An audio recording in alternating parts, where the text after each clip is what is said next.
Hello viewers, আসসালামু আলাইকুম। সকলকে all job news and education চ্যানেলে স্বাগত জানাই। চলে আসলাম নতুন একটি ভিডিও নিয়ে। তো আজকে ভিডিওর উদ্দেশ্য হচ্ছে, তোমরা আমাকে অনেকেই কমেন্টে জানিয়েছিলে যে পঞ্চম শ্রেণীর বৃত্তি পরীক্ষার রেজাল্ট কবে নাগাদ প্রকাশিত হবে। তো সাধারণত পরীক্ষা শেষ হওয়ার ১ মাস পরে রেজাল্ট প্রকাশ করা হয়। তো সেজন্য বলা যায়, যেহেতু তোমাদের পরীক্ষা শেষ হয়েছে 18 এপ্রিল, সুতরাং তোমার মে মাসের ২য় সপ্তাহের দিকে রেজাল্টটি প্রকাশিত হওয়ার সম্ভাবনা বেশি রয়েছে। তবু এটা একেবারে একুরেট যে ব্যাপারটা এমন না। তাহলে আমরা বলতে পারি যে মে মাসের মাঝামাঝি সময় তোমাদের রেজাল্টটি প্রকাশিত হবার সম্ভাবনা বেশি রয়েছে। তো অনেকে এমনটাও জিজ্ঞেস করেছিলে যে কত নম্বর পেলে বৃত্তি পাওয়া যাবে। তো সাধারণত এবার পরীক্ষা হয়েছে তোমার ৪০০ নম্বরের।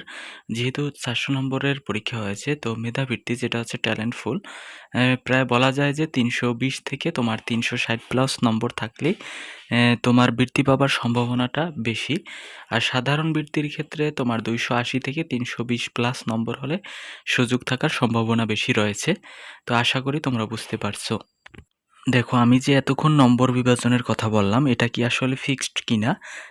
না, এটা একেবারে ফিক্সড না। এখানে বলা হয়েছে, দেখো, প্রতি বছর নির্ভর করে প্রশ্নের মানের উপর এবং জেলায় কয়জনকে বৃত্তি দেওয়া হবে এবং প্রতিযোগিতা কত বেশি বা কত কম। তো এটার উপর ডিপেন্ড করে কিন্তু বৃত্তি পরীক্ষার ফলাফল নির্ধারণ করা হয় মূলত। তো এজন্য আবার তোমরা এমনটা মনে করিও না যে তোমাদের মার্কের যে ডিসট্যান্সটা দেখানো হয়েছে, এই ডিসট্যান্সের মধ্যে হলেই তোমরা বৃত্তি পেয়ে যাবে বা পাবে না, ব্যাপারটা এমন না।